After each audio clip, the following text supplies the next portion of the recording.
I hit the final trigger. The overhead lights died completely, and the house was bathed in an unnatural flickering red light, the same hue I saw in my premonition. This light revealed the final most chilling detail. In the corner of the room, standing in a small circle of light, were two more effigies, one in a borrowed suit, one with red yarn hair, posed in a mocking tender embrace. But the sound was the worst, a high-pitched, childlike voice, repeating the words, "Traitor! Traitor!" A recording I'd manipulated from an old children's toy. Liam began to break. He wasn't scared of me. He was terrified of the monstrous atmosphere I had manufactured from his own actions. He pushed Victoria away, stumbling toward a window, screaming accusations about who was responsible, shattering the beautiful facade of their affair. Their perfect love was dissolving into bitter, desperate blame. Finally, I opened the doors. I didn't need to touch them. They tumbled out, clawing at the porch railing, running down the street, their screams echoing until they were swallowed by the night.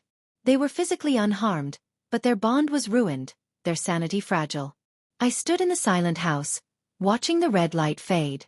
There was no triumph, only a profound, unsettling stillness. I walked into the hallway. The metallic smell in the air was thick, like old blood and rust.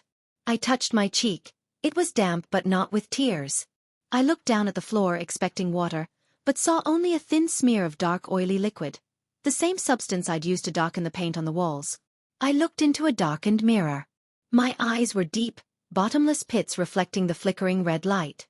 I had achieved my revenge, but the horror hadn't left the house. It had merely changed hosts. And then, from the depths of the empty basement, I heard it. Not the screams of my victims, but the faint, almost melodic lullaby. The sound of the innocent love he murdered, still singing to the monster I had become.